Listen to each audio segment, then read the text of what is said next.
once knew a nigga whose real name was William. His primary concern was making a million, being the illest hustler that the world ever seen. He used to fuck movie stars and sniff coke in his dreams. A corrupted young mind at the age of 13. Nigga never had a father and his mom was a fiend. She put the pipe down, but for every year she was sober. Her son's heart simultaneously grew colder. He started hanging out, selling bags in the projects, checking the young chicks looking for hit and run prospects. He was fascinated by material objects, but he understood money never brought respect. He built a reputation cause he could hustle and steal, but got locked once and didn't hesitate to squeal. So criminals he chilled with didn't think he was real. You see, me and niggas like this have never been equal. I don't project my insecurities on other people. He feeded for props like addicts with pipes and needles, and so he felt he had to prove to everyone he was evil. A feeble-minded young man with infinite potential, the product of a ghetto-bred capitalistic mental. Coincidentally, dropped out of school to sell weed, dancing with the devil, smoked until his eyes would bleed. But he was sick of selling trees and gave in to his greed. Everyone trying to be trife, never face the consequences. You probably only did a month for minor offenses. Ask a nigga doing life if he had another chance. But then again, there's always the wicked that knew in advance. Dance forever with the devil on a cold cell block. That's what happens when you rape, murder, and sell rock. Devils used to be gods, angels that fell from the top. There's no diversity because we're burning in the melting pot.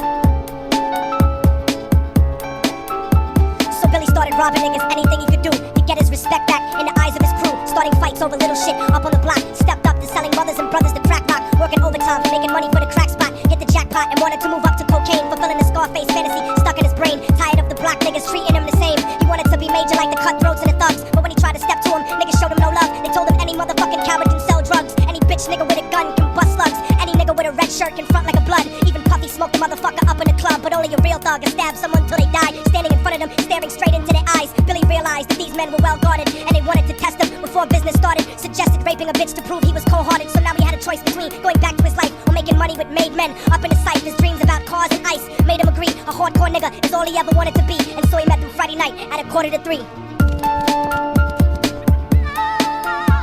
Everyone trying to be trife, never face the consequences. You probably only did a month for minor offenses. Ask a nigga doing life if he had another chance. But then again, there's always the wicked that knew in advance. Dance forever with the devil on a cold cell block. But that's what happens when you rape, murder, and sell rock. Devils used to be gods, angels that fell from the top. There's no diversity because we're burning in the melting pot.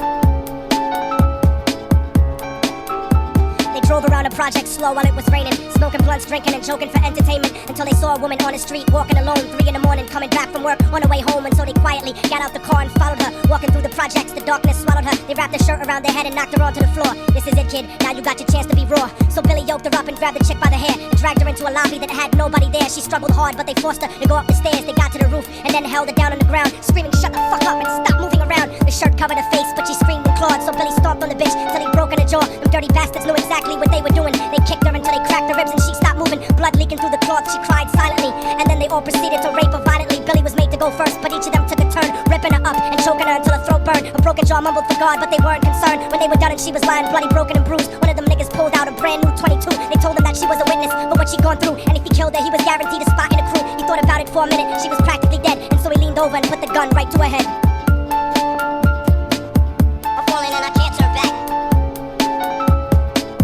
I'm falling and I can't turn back. Right before he pulled the trigger and ended her life, he thought about the cocaine with the platinum and ice, and he felt strong standing along with his new brothers. Cocked the gat to her head and pulled back the shirt cover, but what he saw made him start to cringe and stutter, cause he was staring into the eyes of his own mother. She looked back at him and cried cause he had forsaken her. She cried more painfully, and when they were raping her, his whole world stopped. He couldn't even contemplate. His corruption had successfully changed his fate, and he remembered how his mom used to come home late, working hard for nothing, cause now what was he worth? He turned away from the woman that had once given him birth and crying out to the sky cause he was lonely and scared, but only the devil responded cause God wasn't there. And right then he knew what it was to be empty and cold, and so he jumped off the roof and died with no soul. They say death takes you to a better place, but I doubt it. After that they killed his mother and never spoke about it. And listen, cause the story that I'm telling is true, cause I was there with Billy Jacobs and I raped his mom too. And now the devil follows me everywhere that I go. In fact, I'm sure he's standing among one of you at my shows. In every street cipher listening to Little Thug's flow. He could be standing right next to you and you wouldn't know. The devil grows inside the hearts of the selfish and wicked. White, brown, yellow, and black color is not restricted. You have a self-destructive destiny when you're inflicted, and you'll be one of God's children that fell from the top. There's no diversity because we're burning in the melting pot. So when the devil wants to dance with you, you better say never, because a dance with the devil might last you forever.